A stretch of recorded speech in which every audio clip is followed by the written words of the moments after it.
En ese momento Israel vivía una etapa crítica. En ese momento Israel estaba rodeado por los filisteos. Pero una cosa importante es de saber que David, siendo israelita, David, hermanos, huía de su natal Israel. Y huía solamente por el celo de gloria de Saúl. Saúl fue el primer rey de Israel. Saúl comenzó una etapa de reinado muy promisoria, hermanos. Pero lamentablemente traicionó a Dios, traicionó a Jehová, no cumplió con los designios que nuestro padre le había propuesto. Para esto, Saúl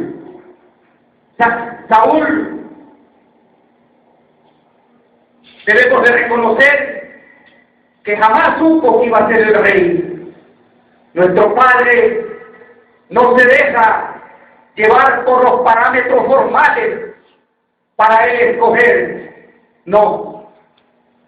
Él sabe a quién escoge para que le sirva. Samuel fue uno de ellos. Samuel fue profeta. Samuel fue sacerdote. Samuel fue comandante militar. Bajo la dirección de Jehová, bendijo y llevó al reinado a Saúl y David. Pero David llevó una vida llena de persecución.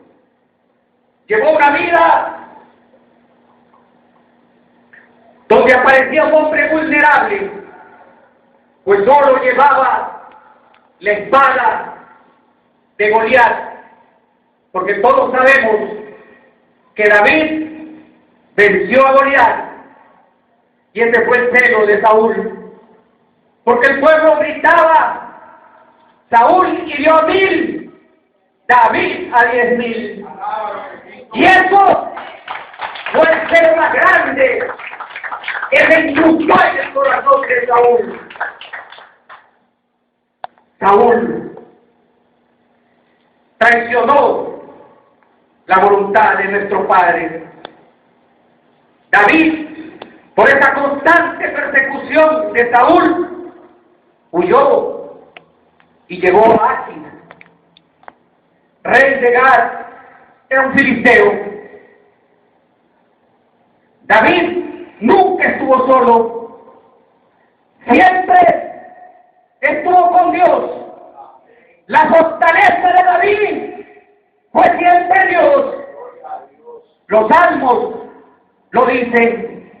Cuando David dice: Jehová es mi fortaleza, Jehová es mi roca, David expresa lo que en un momento sentía inicialmente, porque solamente Dios lo acompañaba. Todo el mundo lo traicionó, sus amigos, todos. David llegó a Aquis, rey de Gad. David se ingenió, y para que no lo conocieran y no lo ataquen los filisteos, se declaró loco, hermanos. ¿Sabían ustedes que David se declaró loco? Luego David botaba baba entre sus barbas. ¿Cuánto tiempo David había pasado en el desierto? No había tenido la oportunidad ni siquiera de afeitarse. Pero David huye a la cueva de Adulán. Huye a la cueva de Adulán, donde le acompañan, ¿sabe quiénes, hermanos? Proscritos, hombres con conflictos internos, hombres apesadumbrados en su corazón, hombres que tenían amargura en su corazón. Llegan sus parientes, su familia, y David está en la cueva de Adulán. David era un hombre desesperado, pero tenía solo una cosa a su favor. Y eso hay que entenderlo, hermanos. La cosa que tenía a su favor David era Dios. Era Jehová, hermanos. Amén, hermanos. Porque Dios le había prometido que iba a ser rey. David creyó en esa promesa, aun cuando su situación era precaria, pero él jamás se aventuró. Él jamás se desesperó, hermanos. Yo te digo en esta mañana, hermanos, no te apures. Dile a tu hermano que está al lado tuyo, hermanos, no te apures. Espera la ocasión del Señor. Espera el momento oportuno. No te desesperes. El tiempo de nosotros no es el tiempo de Dios. Sí, hermanos. Por eso, David está en Siclag con sus parientes. Saben que David se hizo defensor de militares vecinos, se hizo defensor de los filisteos, de sus enemigos, para supervivir, porque él sabía que había una promesa de Dios. A sueldo le pagaban para que lo defienda, y Siclag era un territorio de los filisteos. Los filisteos constantemente atacaban a los israelitas. Pero David tuvo que hacer eso, hermanos. Ahí está la sabiduría de David. Ahí está esa palabra de Jehová que le dijo paciencia. Haz lo que tienes que hacer, pero sobre todo, sigue las direcciones, sigue mi guía. Y David nunca le falló al Señor. Entonces en Siclag, David había salido a guerrear contra el enemigo. Cuando regresa David, ¿qué encuentra, hermanos? Destruido todo. Una ciudad asolada. Una ciudad quemada. No estaban sus familias. No estaban sus padres. No estaban sus hermanos. No estaban sus hijos. Cuando David regresa, junto con sus guerreros valientes, se produce interiormente una hecatombe en los familiares de David. Y todos le echan la culpa a David y le dicen: por tu culpa no está nuestra familia, por tu culpa no están nuestros bienes, por tu culpa no están nuestros hijos. Todos gritaban, todos lloraban, todos iban contra David, contra el Hijo de Dios. Sí, hermanos, lloraban, querían matar a David. Esto es por culpa de David. David vivió momentos oscuros, siempre tuvo guerras. David estaba llorando. David hace un pacto con Dios, hermanos. Hace un pacto con Dios, hermanos. Es el pacto que yo te digo ahora, que tú tienes que hacerlo con el Señor. Tienes que hacer ese pacto, porque Él es el que te da la fuerza. Él es el que te fortalece, hermanos. Es el pacto que necesitamos. Y yo invito a la iglesia esta mañana, a tu mujer, a tu hermano, a hacer un pacto con Dios en tu interior, a que sea un corazón firme, no cambiante, donde esté la espiritualidad íntegra, donde deposite y derrame el Espíritu Santo. Eso es lo que tiene que hacer, iglesia. iglesia.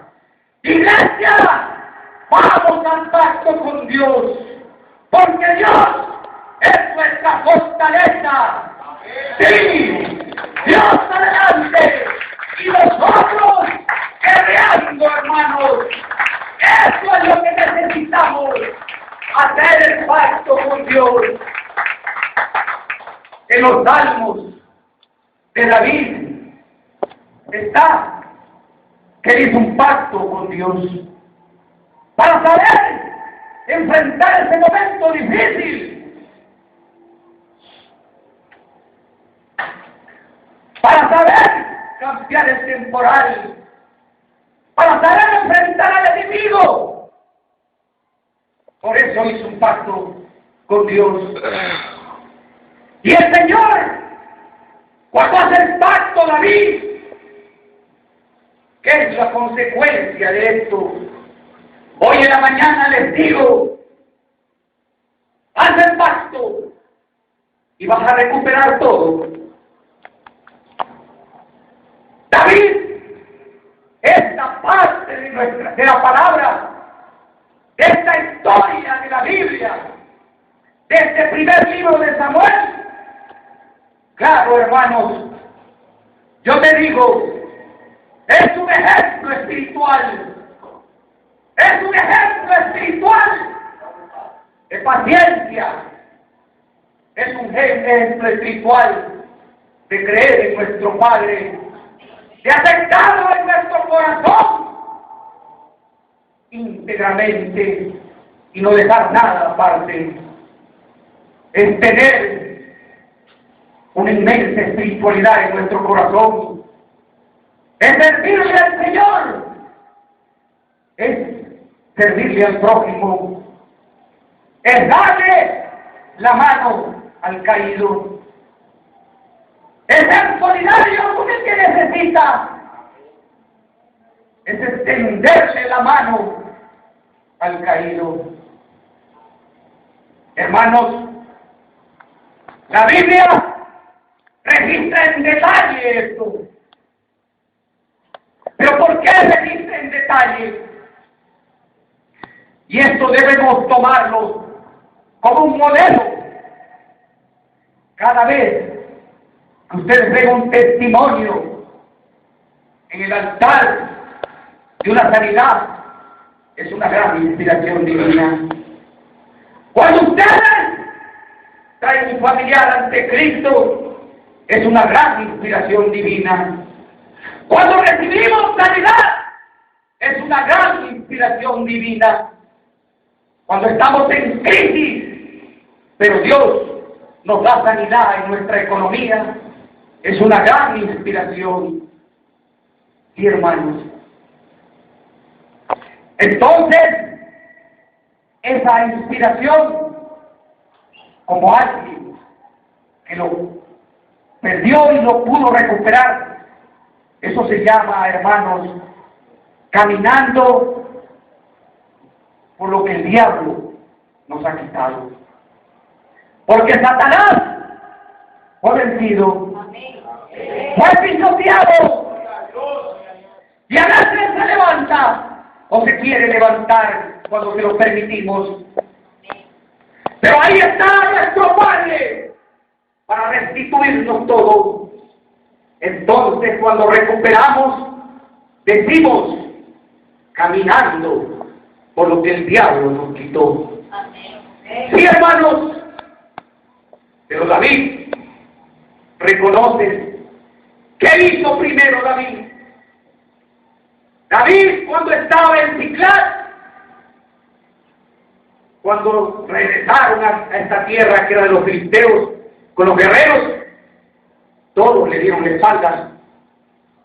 No había el amigo. No había el amigo que le dé una palmada y le diga, yo estoy contigo. No. Le dieron la espalda. Lo quisieron matar. No le hubo alguien que le diga, yo estoy en la brecha contigo. Yo estoy en la brecha contigo para levantarte gane irme a guerrear. No, hermanos, no. ¿Qué hizo entonces David? David pidió el efod. El efod era para consultar a Dios. Representaba la oración. Era el acercamiento directo al Padre. Eran tiempos oscuros que vivía David. Cuando vivimos, hermanos, tiempos oscuros, no nos movamos, porque vamos a fracasar. Estamos ante una muralla. Estamos ante una piedra inmensa que nos va a hacer fracasar. Lo que tenemos que hacer, hermanos, es ir a Él, ir a nuestro Padre y decirle, orar, clamar, ayunar, leer la palabra, y Él nos va a dirigir y nos va a abrir el camino, Señor, para que nosotros vayamos por la conquista que Él nos tiene más adelante. Gloria a Dios, hermanos. Aleluya, hermanos. Y le pide el sacerdote a Abiatar. Abiatar era hijo de Ahimelech, sacerdote también, al cual Saúl mató. Abiatar estaba con David y le pide orar y que le dé una palabra, hermanos. Esa palabra que necesitamos todos en tiempo de tribulación, cuando estamos confundidos, cuando no tenemos el norte claro. Esa palabra que Dios solamente ella sabe dar. Con esa palabra, hermanos, movemos al mundo, cambiamos las cosas. No hay muralla que se detenga, porque ahí está la fuerza poderosa de Jesús. Ahí está el mensaje de nuestro Padre para sus hijos. Y le dijo, levántate, lo vas a alcanzar y lo vas a vencer y vas a recuperar todo. Amén, hermanos. Aleluya, hermanos. Así le respondió Jehová. Levántate, levántate, hermano. Vamos a alcanzar. Vamos a recuperar todo, hermanos. Sí, hermanos. Ustedes saben que era la costumbre en aquellas épocas, en tiempos de guerra, quemaban todo, destruían todo.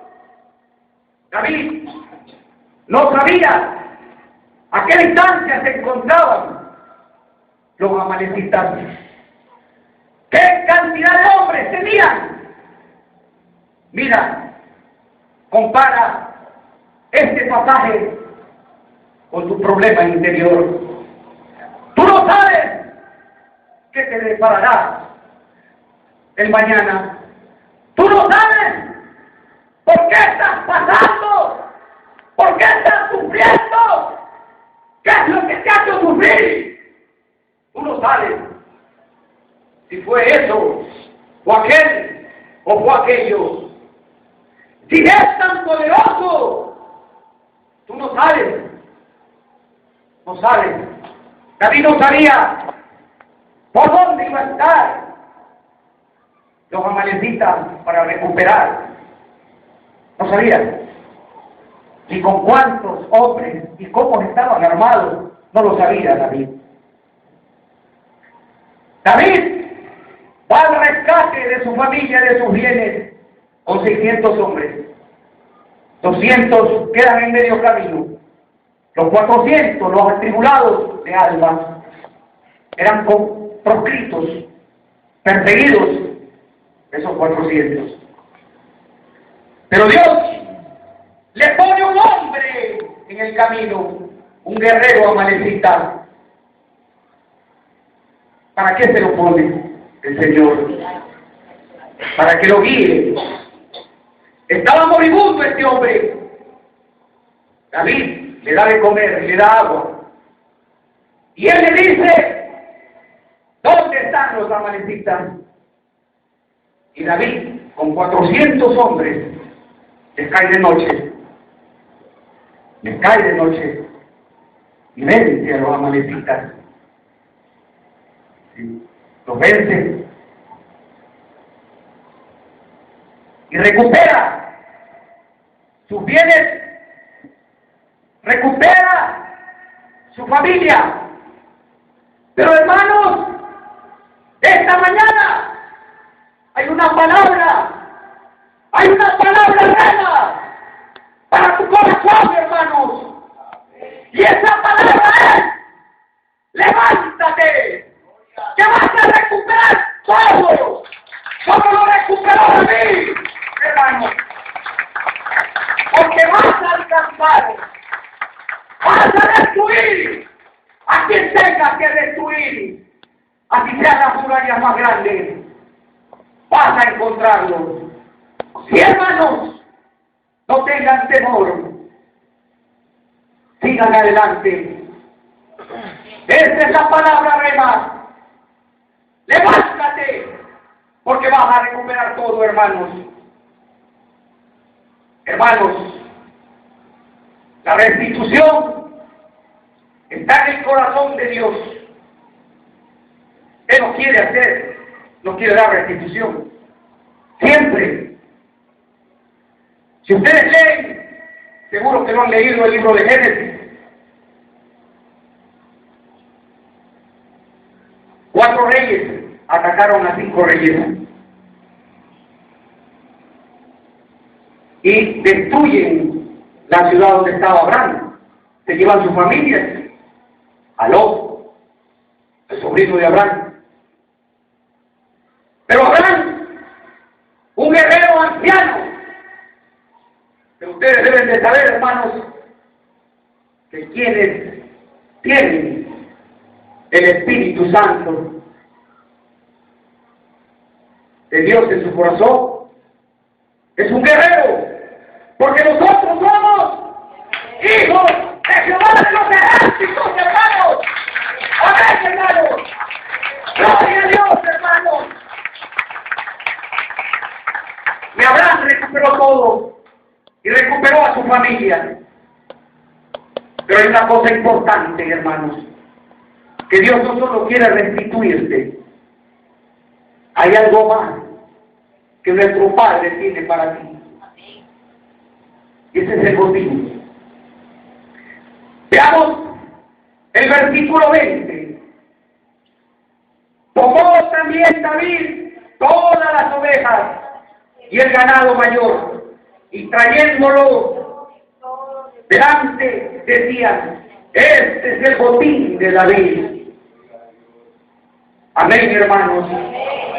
Es decir, Dios no le dio los instrumentos para recuperar sus bienes, su familia. No, le dio algo más. Le dio vacas,